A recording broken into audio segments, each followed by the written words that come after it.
Hello friends, welcome to my channel Sphatik Shiksha. Friends, previous year question paper के अंतर्गत हम RPSC assistant professor के previous year question paper को solve कर रहे थे। तो उसी श्रृंखला में हम आगे बढ़ते हुए आज क्वेश्चन नंबर 101 से देखेंगे। इसके पिछली वाली वीडियो में हमने 100 क्वेश्चन को कंप्लीट किया था, तो आज की वीडियो में उसके आगे के क्वेश्चन को हम देखेंगे। तो फ्रेंड्स, चलिए शुरू करते हैं। द डेथ ऑफ फैमिली पुस्तक किसने लिखी है? ई लीच ने, डेविड कूपर ने, डब्ल्यू.जे. गुडे ने, जी.पी. मर्डॉक ने। तो the death of the family book किसकी है? Option number second, David Cooper की है। ये जो हैं डेविड कूपर जो हैं, ये परिवार के अस्तित्व को स्वीकार करते हैं। ये परिवार के अस्तित्व को स्वीकार करते हैं और इस बात पर जोर देते हैं कि परिवार ही शोषणकारी समाज में एक वैचारिकी अनुकूलन का काम करती है। क्या कहते हैं कि परिवार के अस्तित्व को ये स्वीकार करते हैं और इस बात पर जोर देते हैं कि जो परिवार है वही शोषणकारी समाज में एक वैचारिकी अनुकूलन का काम करती है। और ये जो है ये मार्क्सवादी विचारधारा से जुड़े हैं। ये जो हैं ये मार्क्सवादी विचारधारा से जुड़े हैं। अच्छा, ऐसे ही शोषणकारी व्यवस्था से संबंधित एक स्टेटमेंट एक लोग हैं दिए हैं, जॉन मेचर ने ये उनका जो है ये जो इन्होंने दी है स्टेटमेंट, तो ये परिवार से रिलेटिव नहीं है बल्कि जाति से रिलेटिव है। तो जॉन मेचर क्या बताते हैं? ये जाति को एक शोषणकारी व्यवस्था मानते हैं। जाति को शोषणकारी व्यवस्था मानते हैं। और ये जो है एडमंड लीच हैं, ये क्या परिवार को क्या मानते हैं? ये परिवार को एडमंड लीच जो है ये परिवार के संबंध में बताते हैं कि परिवार हिंसा व भय के वातावरण में गोपनीयता बरतता है। एडमंड लीच कहते हैं कि परिवार जो है हिंसा व भय के वातावरण में गोपनीयता बरतता है, जिससे इसकी समस्या सार्वजनिक नहीं हो पाती है। क्या कहते हैं कि परिवार में जो भी हिंसा होता है और जो वो सब चुपके से होता है, यानी कि गोपनीयता बरतता है और जिससे उसकी समस्या सार्वजनिक नहीं हो पाती। कोई लोग उसके जान नहीं पाते हैं कि उनके घर में क्या हो रहा है। तो उस संदर्भ में ये क्या कहते हैं कि वर्तमान औद्योगिक समाज में, ये एडमंड लीच कहते हैं कि वर्तमान औद्योगिक समाज में ये स्टेटमेंट देते हैं कि परिवार संघर्ष का महत्वपूर्ण स्रोत है। ये एडमंड लीच ऐसे स्टेटमेंट बेस्ड क्वेश्चन बना है कि ये किसका कॉन्सेप्ट है कि परिवार संघर्ष का महत्वपूर्ण स्रोत है। ये स्टेटमेंट किसका है? तो ये जो है परिवार संघर्ष का महत्वपूर्ण स्रोत है, तो ये एडमंड लीच का स्टेटमेंट है। और एक स्टेटमेंट बेस ऐसे क्वेश्चन और बना था कि परिवार संघर्ष का केंद्र है। परिवार संघर्ष का केंद्र है, तो ये भी क्वेश्चन ऐसे बना है। तो ये किसका कोटेशन है या किसका स्टेटमेंट है? तो हार्टमैन का है। परिवार संघर्ष का केंद्र है तो वो हार्टमैन का है। और परिवार संघर्ष का महत्वपूर्ण स्रोत है तो वो एडमंड लीच का है। लीच परिवार के बारे में क्या कहते हैं? एक ऐसे कोटेशन बेस्ड क्वेश्चन और बना है लीच का कि ये परिवार के बारे में कहते हैं कि the nuclear family become like on overloaded electrical circuit. क्या कहते हैं कि the nuclear family become like an overloaded electrical circuit. ऐसे कोटेशन बेस्ड क्वेश्चन बना है कि कौन विद्युत प्रतिपथ पर अधिभार की तरह मानते हैं? परिवार को विद्युत परिपथ पर अधिभार की तरह मानते हैं या ओवरलोडेड सा इलेक्ट्रिकल सर्किट कौन परिवार को मानते हैं? ऐसे भी क्वेश्चन बना है, तो वो एडमंड लीच मानते हैं। और इनकी एक बुक है एडमंड लीच की, ए रनअवे वर्ल्ड बुक इनकी एडमंड लीच की है। जब ए लगा रहेगा तो a runaway world book Edmund Leach की है और रन अवे वर्ल्ड ये एंथनी गिडिंग्स की पुस्तक है। तो यहाँ दोनों में सिमिलर है, बस ए का अंतर है। अगर ए रन अवे वर्ल्ड लिखा है तो वो एडमंड लीच की है, और अगर केवल रन अवे वर्ल्ड लिखा है तो एंथनी गिडिंग्स की है। और एडमंड लीच क्या कहते हैं कि एक निराशावादी विचारक हैं। एडमंड लीच जो हैं ये निराशावादी विचारक हैं, और इनका कहना है कि औद्योगिक समाज में परिवार का कोई मतलब नहीं है। औद्योगिक समाज में परिवार का कोई मतलब नहीं है, तो ये एडमंड लीच कहते हैं। ये बहुत ही इम्पॉर्टेंट है, क्योंकि इनसे ऐसे कोटेशन बेस्ड इनका क्वेश्चन बना है। चाहे इनकी बुक हुई हो, चाहे इनका कोटेशन हुआ हो, तो उससे क्वेश्चन बने हैं। और एक हैं आर.डी. लैंग। आर.डी. लैंग ये परिवार को विध्वंसककारी व शोषणकारी संस्था मानते हैं। तो इन सबका कोटेशन सिमिलर है, चाहे जॉन मेचर हुए, ये जाति को शोषणकारी व्यवस्था मानते हैं।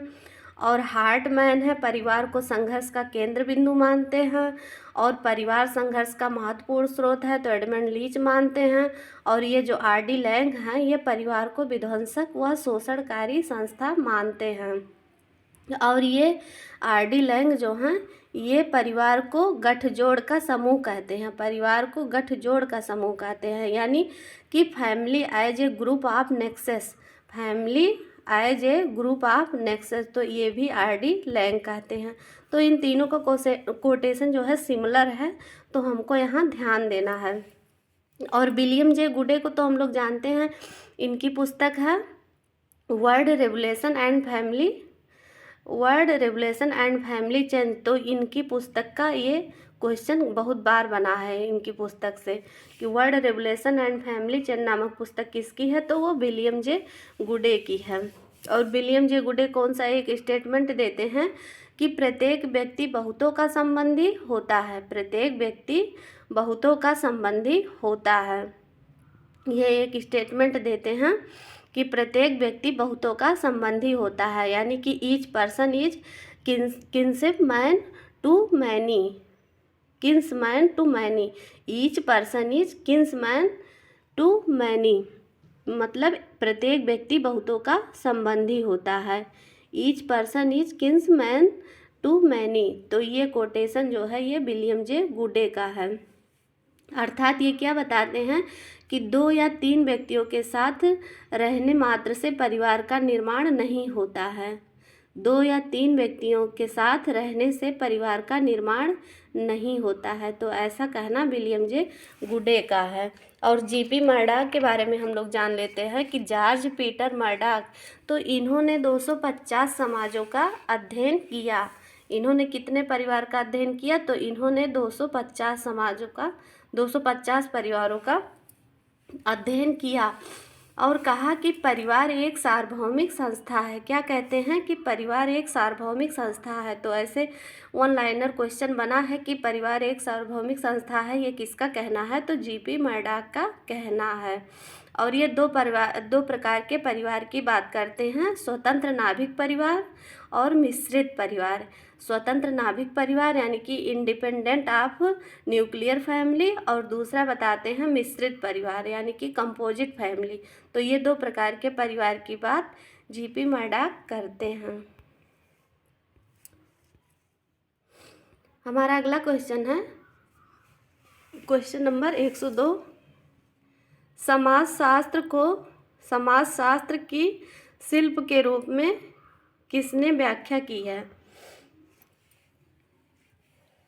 समाजशास्त्र को शिल्प के रूप में किसने व्याख्या की, अर्थात किसने क्राफ्ट के रूप में बताया कि सोशियोलॉजी एक क्राफ्ट है। किसने कहा, तो निस्बेट ने कहा, सोरोकिन ने कहा, या मिल्स ने कहा,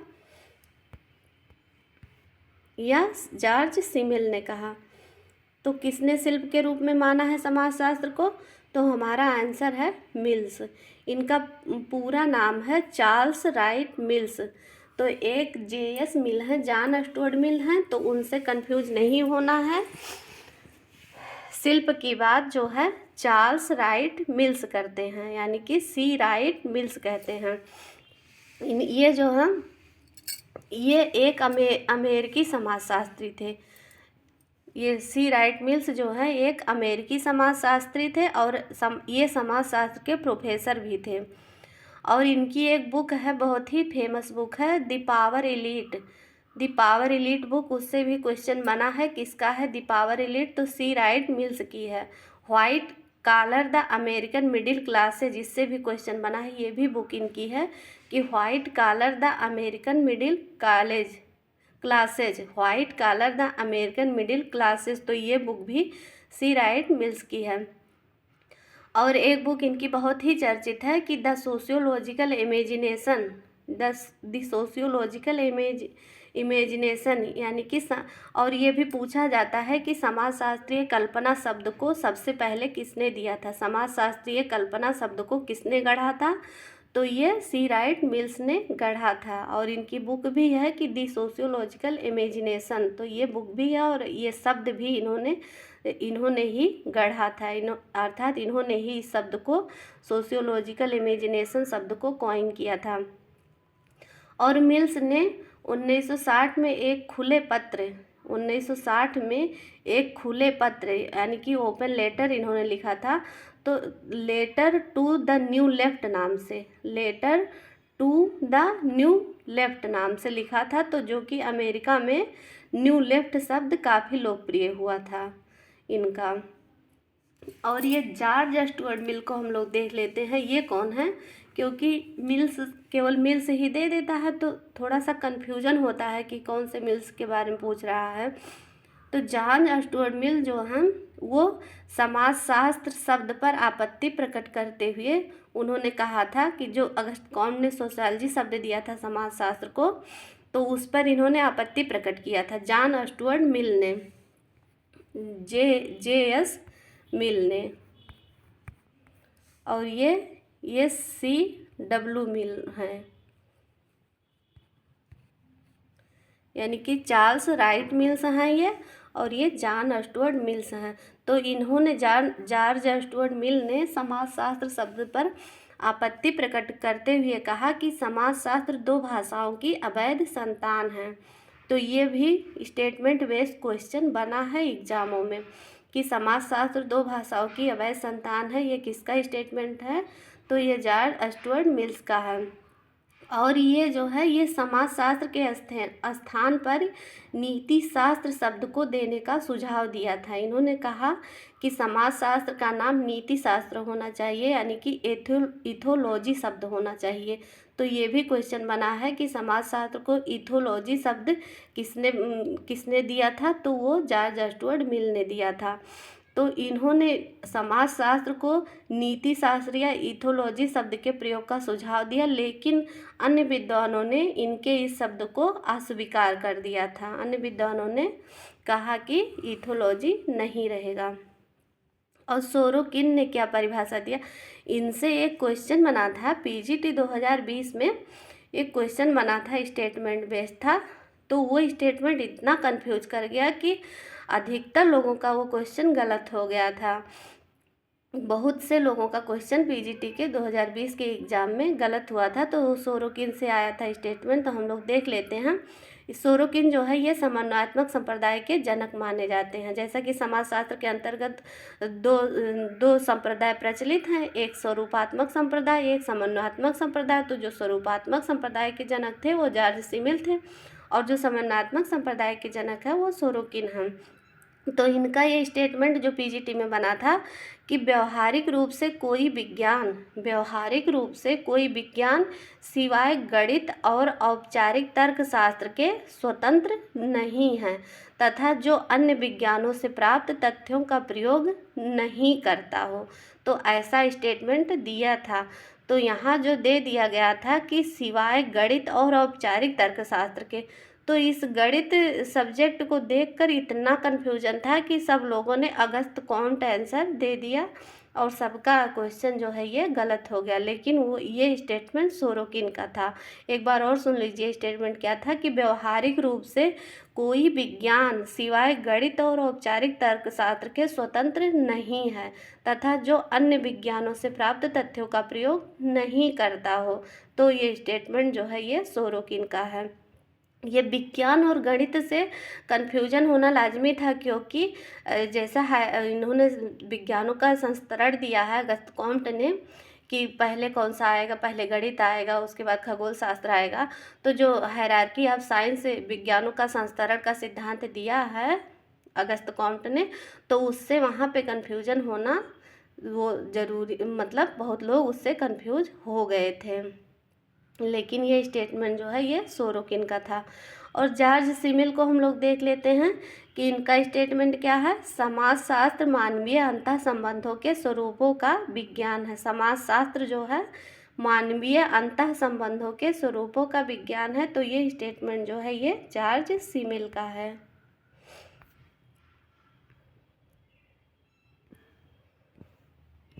क्वेश्चन नंबर 103,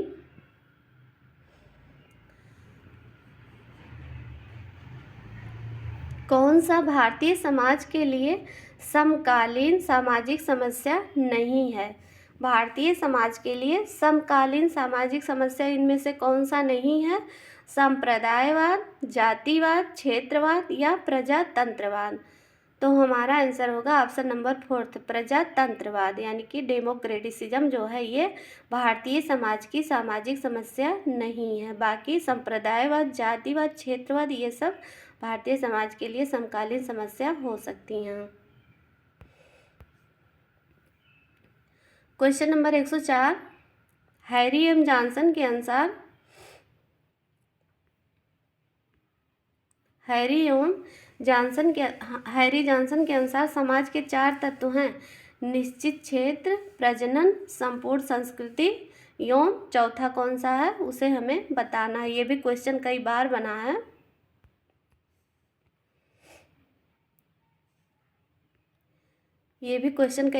है। तो इन्होंने समाज के 4 तत्व बताए हैं। पहला बताया निश्चित क्षेत्र, दूसरा इन्होंने प्रजनन बताया, तीसरा इन्होंने संपूर्ण संस्कृति बताया। तो चौथा इसमें से कौन सा है। जनसंख्या है, भौतिक पहचान है, सामाजिक संस्था है या स्वतंत्रता है। तो इनमें से कौन सा है चौथा। ऑप्शन नंबर 4, स्वतंत्रता इसमें से चौथा तत्व है।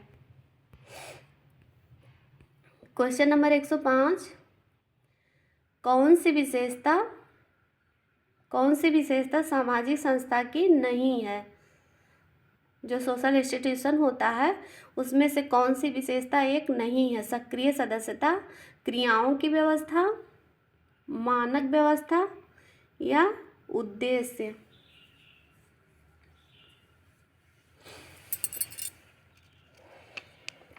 तो इसमें संस्था की कौन सी विशेषता नहीं है। सक्रिय सदस्यता हमारा आंसर होगा। सक्रिय सदस्यता जो है ये सामाजिक संस्था की विशेषता नहीं है। बाकी क्रियाओं की व्यवस्था, मानव व्यवस्था, उद्देश्य ये संस्था की व्यवस्था है, पर सदस्यता इसमें नहीं होती है।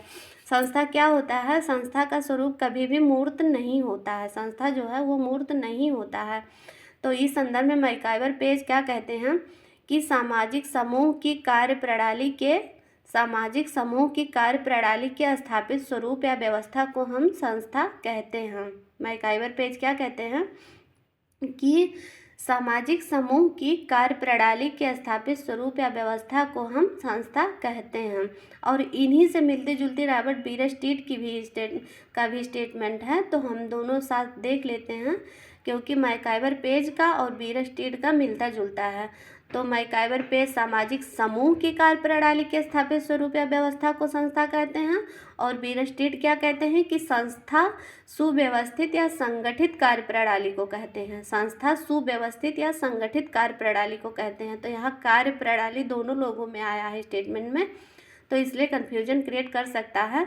तो हम जान लेते हैं कि संस्था सुव्यवस्थित या संगठित कार्यप्रणाली को कहते हैं जो कि समाज में कार्य करने के औपचारिक मान्य स्थापित तरीके होते हैं। तो ऐसा कहना रॉबर्ट बीयरस्टीट का है। और मैकाइवर का सामाजिक समूह की कार्यप्रणाली बताते हैं। तो हम संस्था की विशेषताएं देख लेते हैं कि संस्था की विशेषताएं कौन कौन सी होती हैं। तो संस्था में कार्यप्रणाली एवं नियमों का समूह पाया जाता है। कार्यप्रणाली एवं नियमों का समूह पाया जाता है और सामाजिक स्वीकृति होती है और अस्थायित्व होता है। सदस्यता का अभाव होता है। संस्था अगोचर है, मतलब हमेशा विद्यमान रहने वाली है। मतलब अगोचर मतलब जो हमेशा विद्यमान रहे। तो तो संस्था अगोचर है, संस्था अमूर्त है, मतलब संस्था जो है ये अमूर्त है, ये दिखाई नहीं देती है। तो ये सारी विशेषताएं जो है ये संस्था की है।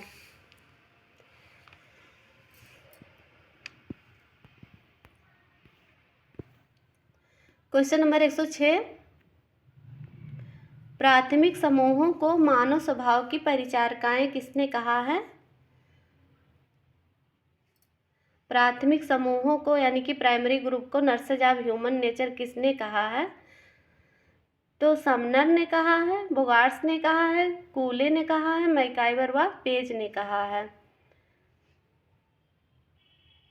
हमारा आंसर होगा ऑप्शन नंबर 3, C.H. कूले ने कहा है। चार्ल्स कूले ने कहा है कि प्राथमिक समूह मानव स्वभाव की परिचारिकाएं हैं।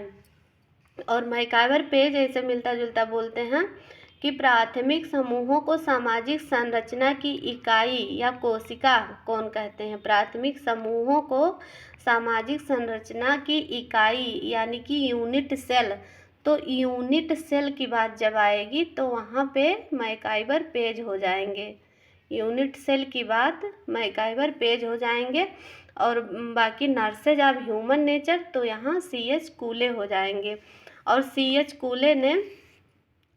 कूले ने प्राइमरी ग्रुप की अवधारणा सर्वप्रथम दी। क्वेश्चन बनता है कि C.H. कूले ने अपने प्राथमिक समूह यानी कि प्राइमरी ग्रुप की अवधारणा सर्वप्रथम किस पुस्तक में दी थी? तो प्राथमिक ग्रुप की अवधारणा इन्होंने अपनी पुस्तक सोशल ऑर्गेनाइजेशन जो कि 1909 में लिखी गई थी, तो उसमें इन्होंने दिया था। सोशल ऑर्गेनाइजेशन में प्राथमिक समूह की अवधारणा सर्वप्रथम कूले ने दी थी। और ये परिवार, पड़ोस एवं क्रीड़ा समूह को प्राथमिक समूह का उदाहरण मानते हैं। ऐसे भी क्वेश्चन बना है कि प्राथमिक समूह के कौन कौन से उदाहरण C.H. कूले ने माने हैं? तो उनमें परिवार, पड़ोस एवं क्रीड़ा समूह और चौथा कुछ और दे दिया रहता है और पूछ लेता है कि कौन सा नहीं है। तो ये प्राथमिक समूह के अंतर्गत परिवार, पड़ोस एवं क्रीड़ा समूह को मानते हैं। और प्राथमिक समूह की सबसे प्रमुख विशेषताओं में वयम भावना को ये महत्वपूर्ण मानते हैं। बी फीलिंग, ऐसे छोटा सा टर्म दे दिया जाता है कि बी फीलिंग का कॉन्सेप्ट किसका है। जैसा कि हमने इसके पिछले वाली वीडियो में देखा था कि कॉन्शियसनेस ऑफ काइंड किसका कॉन्सेप्ट है? कॉन्शियसनेस ऑफ काइंड किसका कॉन्सेप्ट है? यानी कि समानता की चेतना या सजातीयता की चेतना, ये किसका कॉन्सेप्ट है? तो उसमें हमने बताया था, तो उसमें छोटे छोटे टर्म थे। यानी कि वी फीलिंग का कॉन्सेप्ट किसका है? C.H. कूले का है। कलेक्टिव कॉन्शियसनेस किसका है? इमानुएल दुर्खीम का है। फॉल्स कॉन्शियसनेस किसका है? कार्ल मार्क्स का है। तो मैंने इसे बताया था। तो इन्होंने भी बी फीलिंग बहुत महत्वपूर्ण है। ये बताते हैं कि प्राथमिक समूह की सबसे प्रमुख विशेषताओं में वयम भावना यानी कि बी फीलिंग बहुत ही महत्वपूर्ण है। और समनर को हम जान लेते हैं, इनका क्या कॉन्सेप्ट है? ये अंतः समूह, इन ग्रुप एवं बाह्य समूह यानी कि इन ग्रुप और आउट ग्रुप का कॉन्सेप्ट दिए हैं। वैसे तो सामान्यतः जो है ये दोनों वर्गीकरण, सामान्यतः आउट ग्रुप एवं इन ग्रुप का वर्गीकरण इन्हीं का माना जाता है, समनर का माना जाता है। लेकिन और इन्होंने आउट ग्रुप और इन ग्रुप का कॉन्सेप्ट अपनी किस पुस्तक में दिया था? तो इन्होंने अपनी पुस्तक फोकबेज में दिया था। इन्होंने अपनी पुस्तक फोकबेज में केवल अंतः समूह की अवधारणा का ही जिक्र किया था। वैसे तो सामान्यतः पूछा जाता है कि अंतः समूह बाह्य समूह किसका कॉन्सेप्ट है, तो ये समनर का है। जैसे कि इनका कूले का पूछा जाता है कि प्राथमिक समूह, द्वितीयक समूह, प्राथमिक समूह के साथ द्वितीयक समूह जोड़ दिया जाता है, किसका कॉन्सेप्ट है। लेकिन अगर देखा जाए वास्तविकता ये है कि केवल इन्होंने, कूले ने प्राथमिक समूह की ही बात की थी। बाद में द्वितीयक समूहों की बात अन्य विद्वानों ने दी थी, लेकिन साधारणतः इन्हीं के साथ प्राथमिक और द्वितीय जोड़ दिया जाता है। वैसे इन्होंने ये समनर जो हैं, विलियम ग्राहम समनर, तो इन्होंने सबसे पहले अपनी पुस्तक फोकबेज में अंतः समूह की अवधारणा का जिक्र किया है। केवल अंतः समूह की अवधारणा का जिक्र किया है, लेकिन सामान्यतः अंतः समूह एवं बाह्य समूह, इन ग्रुप एंड आउट ग्रुप का कॉन्सेप्ट भी इन्हीं के साथ जोड़ा जाता है दोनों। और रॉबर्ट बीरस्टीड का हम जान लेते हैं। रॉबर्ट बीरस्टीड अंतः समूह और बाह्य समूह को एक दूसरे के प्रतिकूल मानकर दोनों के बीच अंतर स्पष्ट करने का प्रयास करते हैं। तो रॉबर्ट बीरस्टीड को हमने यहाँ इसलिए रखा क्योंकि डब्ल्यू.जी. समनर का अंतः समूह एवं बाह्य समूह का कॉन्सेप्ट है। लेकिन अगर क्वेश्चन बन जाए कि कौन विद्वान हैं जिन्होंने अंतः समूह और बाह्य समूह को एक दूसरे के प्रतिकूल मानकर दोनों के बीच अंतर स्पष्ट करने का प्रयास किया, तो वहाँ पर रॉबर्ट बीरस्टीड हो जाएंगे। इन्होंने अंतः समूह और बाह्य समूह को एक दूसरे के विपरीत माना है और दोनों के बीच अंतर स्पष्ट करने का प्रयास किया है रॉबर्ट बीरस्टीड ने। और मैकाइवर पेज जो हैं ये समूह की परिभाषा देते हैं कि समूह से तात्पर्य, मैकाइवर पेज क्या कहते हैं कि समूह से तात्पर्य व्यक्तियों के ऐसे संकलन से है जिसके सदस्य एक दूसरे के साथ सामाजिक संबंध स्थापित करते हैं। तो समूह से संबंधित इनकी परिभाषा ये है कि समूह से तात्पर्य व्यक्तियों के ऐसे संकलन से है जिसके सदस्य एक दूसरे के साथ सामाजिक संबंध स्थापित करते हैं। तो ये भी परिभाषा मैकाइवर पेज की है और ये प्राथमिक समूह की भी, प्राथमिक समूह को यूनिट सेल भी कहते हैं मैकाइवर एंड पेज। और बोगार्ट्स क्या हैं, इन्होंने औपचारिक एवं अनौपचारिक समूह का कॉन्सेप्ट दिया है। क्वेश्चन बना है कि औपचारिक समूह अनौपचारिक समूह किसका वर्गीकरण है, तो ये बोगार्ट्स का वर्गीकरण है। क्वेश्चन नंबर 107, सदस्यता एवं निर्धारित लक्ष्य किस अवधारणा के अति आवश्यक तत्व हैं। सदस्यता एवं निर्धारित लक्ष्य किस अवधारणा के अति आवश्यक तत्व हैं। तो समुदाय के हैं, समिति के हैं, संस्था के हैं या संरचना के हैं। तो किसके आवश्यक तत्व हैं, हमारा आंसर है ऑप्शन नंबर सेकंड, समिति के आवश्यक तत्व हैं। यानी कि एसोसिएशन के ये आवश्यक तत्व हैं जिसमें कि सदस्यता भी होती है, निर्धारित लक्ष्य भी होता है। तो ये आवश्यक घटक माने जाते हैं समिति के। समिति जो है समाज एवं समुदाय के बाद तीसरी महत्वपूर्ण अवधारणा समाजशास्त्र की समिति है। समाजशास्त्र की जो महत्वपूर्ण अवधारणाएं हैं उनमें पहली अवधारणा महत्वपूर्ण अवधारणा समाज है, दूसरी महत्वपूर्ण अवधारणा समुदाय है और तीसरी महत्वपूर्ण अवधारणा जो है वो समिति है समाजशास्त्र की। तो समिति जो है, जब समाज में व्यक्ति किसी विशेष उद्देश्य की पूर्ति हेतु किसी संगठन का निर्माण करते हैं तो उसे समिति कहते हैं। जब समाज में व्यक्ति किसी विशिष्ट उद्देश्य की पूर्ति हेतु किसी संगठन का निर्माण करते हैं तो उसे हम समिति कहते हैं। तो समिति के उदाहरण कौन कौन से हैं, तो जैसे शिक्षा समिति, स्कूल, कॉलेज एवं मनोरंजनात्मक समिति, ये सब जो है समिति के एग्जाम्पल हैं। क्वेश्चन नंबर 108, किसने कहा है कि समाजशास्त्र एक लंबा अतीत रहा है लेकिन इतिहास इसका काफ़ी छोटा है। तो टीबी बाटोमोर, स्पेंसर, कार्ल मार्क्स, बीरस्टीड। किसने कहा है कि समाजशास्त्र का एक लंबा अतीत रहा है लेकिन इतिहास काफ़ी छोटा है, तो हमारा आंसर है रॉबर्ट बीरस्टीड। ये स्टेटमेंट जो है ये रॉबर्ट बीरस्टीड का स्टेटमेंट है।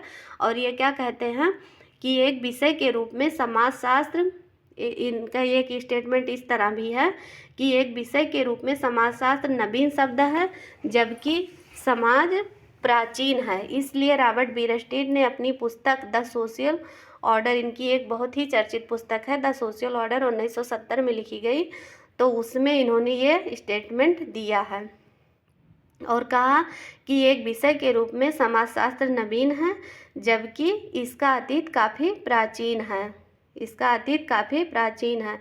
तो ऐसे भी कभी इस तरीके से स्टेटमेंट पूछ लेता हो, कभी ये पूछ लेता है कि समाजशास्त्र का एक लंबा अतीत रहा है लेकिन इतिहास इसका काफ़ी संक्षिप्त है। और ये बाटोमोर को हम देख लेते हैं, इनका क्या योगदान रहा है समाजशास्त्र में। तो इन्होंने समाजशास्त्र की उत्पत्ति एवं विकास के प्रमुख चरण बताए हैं। तो कितने चरण बताए हैं, क्वेश्चन बन जाए कि समाजशास्त्र की उत्पत्ति एवं विकास के कितने चरणों की बात टीबी बाटोमोर करते हैं, तो इन्होंने 4 चरण बताए हैं और ये 4 चरण काफ़ी इम्पॉर्टेंट हैं। तो प्रथम चरण, द्वितीय चरण, तृतीय चरण और चतुर्थ चरण। तो ये 4 चरण की बात जो है समाजशास्त्र की उत्पत्ति एवं विकास के अंतर्गत ये 4 चरणों की बात करते हैं। तो प्रथम चरण के कौन कौन से विचारक थे इन्होंने बताए। प्रथम चरण के हम लोग देख लेते हैं। प्रथम चरण के विचारक थे प्लेटो और अरस्तु। क्वेश्चन बन जाए कि समाजशास्त्र की उत्पत्ति एवं विकास के अंतर्गत प्रथम चरण के कौन कौन से विचारक थे, तो प्लेटो और अरस्तु थे। और सेकंड चरण के विचारक कौन थे, तो एक्विनास एवं दांते थे। एक्विनास एवं दांते थे। और तृतीय चरण के तो हाब्स, लॉक, रूसो, ये तीनों लोग तृतीय चरण के विचारक थे। और चतुर्थ चरण के कौन कौन से विचारक थे, तो अगस्त कॉम्ट थे, कार्ल मार्क्स थे, स्पेंसर थे और हटिंगटन थे। ये सब जो हैं, ये सब हटिंगटन, मॉन्टेस्क्यू थे, कॉम्ट थे, स्पेंसर थे, कार्ल मार्क्स थे। तो ये लोग जो हैं, ये चतुर्थ चरण के विचारक माने जाते हैं। और अगर देखा जाए तो सही मायने में चतुर्थ चरण में ही समाजशास्त्र का जो है अध्ययन काफ़ी विस्तृत रूप से चतुर्थ चरण में ही हुआ था। समाजशास्त्र का व्यापक अध्ययन जो है चतुर्थ चरण में ही इसकी पृष्ठभूमि तैयार हुई थी। तो इसलिए बाटोमोर ने क्या कहा कि समाजशास्त्र, बाटोमोर का ये काफ़ी फेमस कोटेशन है और ये क्वेश्चन में बना है।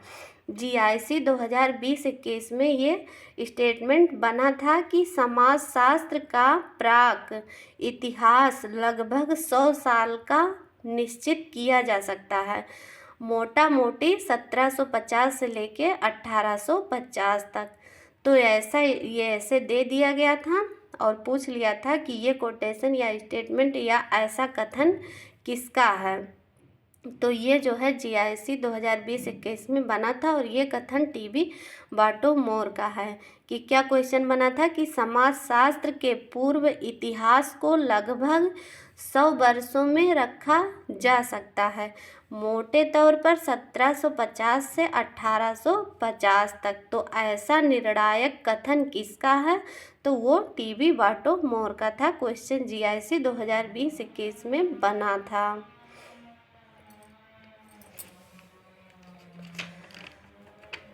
क्वेश्चन नंबर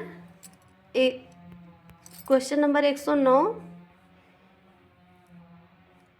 किसने कहा कि जब पिता रात में काम करते हैं और माता दिन में अथवा दोनों रात या दिन में काम करते हैं तो बच्चे प्रायः गलियों में ही काम करते हुए मिलते हैं। तो ये ऐसा कहना किसका है,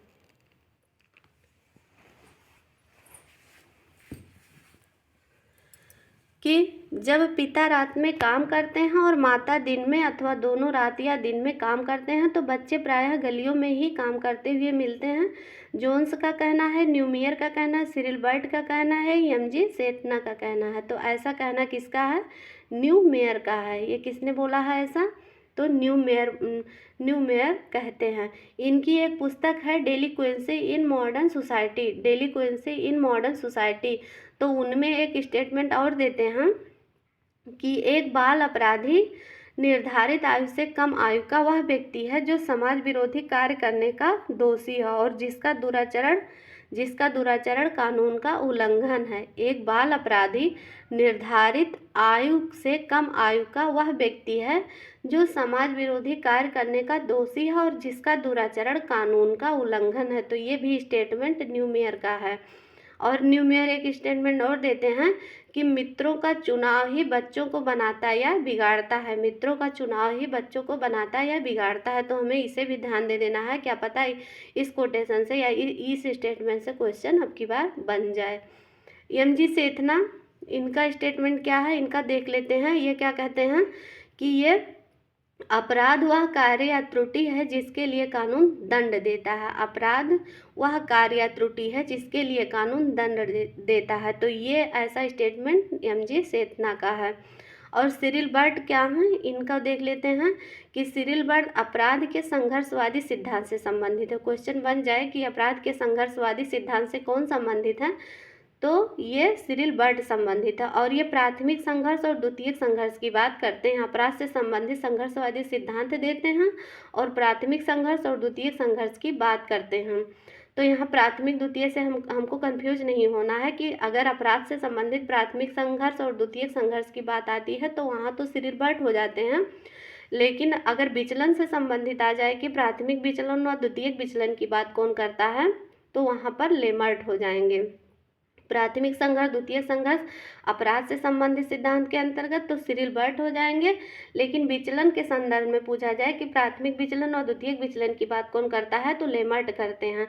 और इनकी एक चर्चित पुस्तक है सोशियल पैथोलॉजी बुक है, जो कि 1951 में लिखी गई। तो सोशियल पैथोलॉजी बुक जो है वो भी ये लेमर्ट की है। और अगर ये भी पूछ ले कि पारिवारिक विघटन के अंतर्गत प्राथमिक तनाव और द्वितीयक तनाव की बात कौन करते हैं तो वहाँ पर इलियट मैरिल हो जाएंगे। प्राथमिक तनाव और द्वितीयक तनाव इलियट मैरिल, प्राथमिक विचलन द्वितीयक विचलन एडवर्ड लेमर्ट, प्राथमिक संघर्ष द्वितीयक संघर्ष सिरिलबर्ट। तो यहाँ ध्यान देना है, नहीं तो प्राथमिक द्वितीयक से हम लोग कन्फ्यूज हो जाएंगे। तो जो प्राथमिक तनाव पारिवारिक विघटन के अंतर्गत जो इलियट मैरिल प्राथमिक तनाव और द्वितीयक तनाव की बात करते हैं तो प्राथमिक तनाव में क्या होता है कि इसमें पति पत्नी में वैचारिक मतभेद होता है, तब जो है प्राथमिक तनाव उसे कहते हैं। और द्वितीयक तनाव में आर्थिक अभाव के कारण जो संघर्ष होता है या कलह होता है परिवार में तो उसे इलियट मैरिल द्वितीयक तनाव कहते हैं। तो यहाँ हमें ये भी देख लेना है। क्वेश्चन नंबर 110,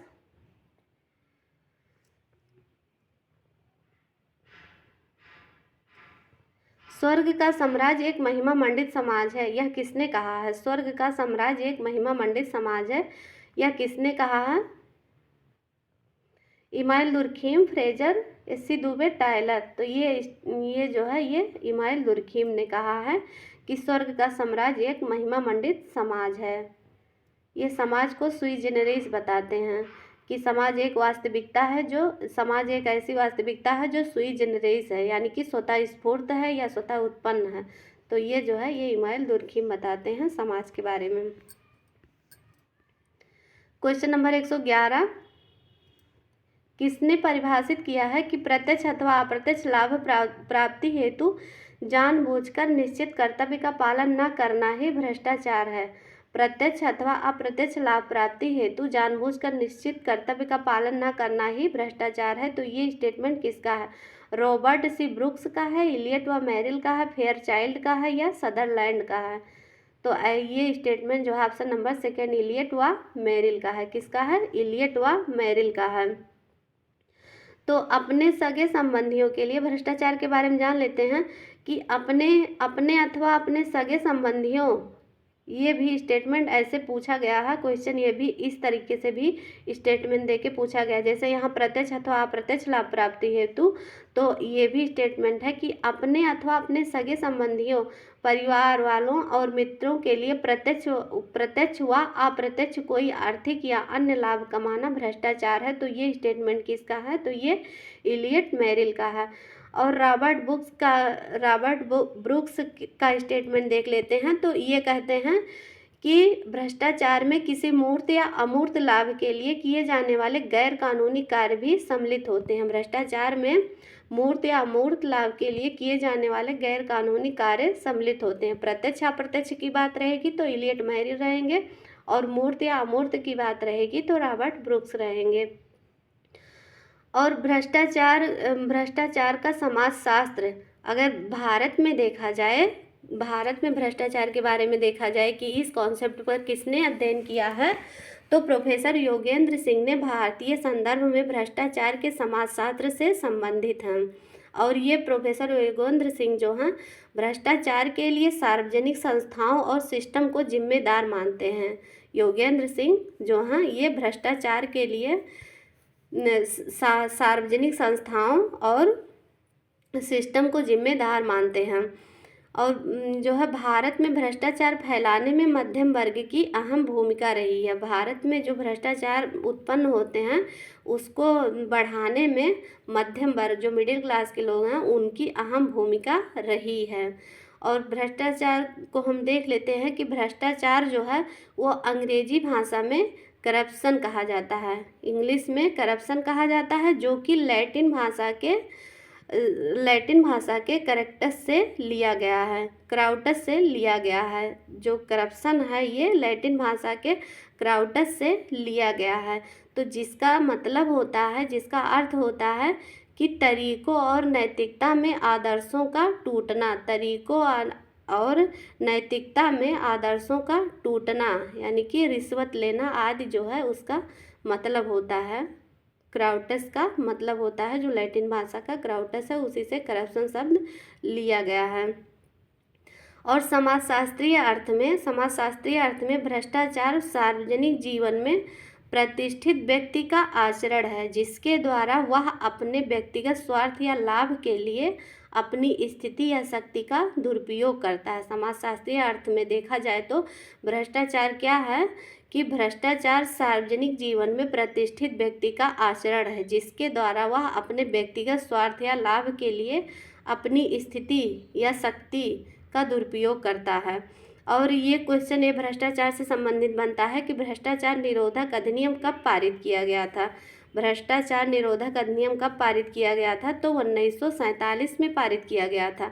पर अगर संशोधन अधिनियम पूछ लिया जाए कि कब संशोधन हुआ था, भ्रष्टाचार संशोधन अधिनियम कब बना था, तो 1988 में बना था।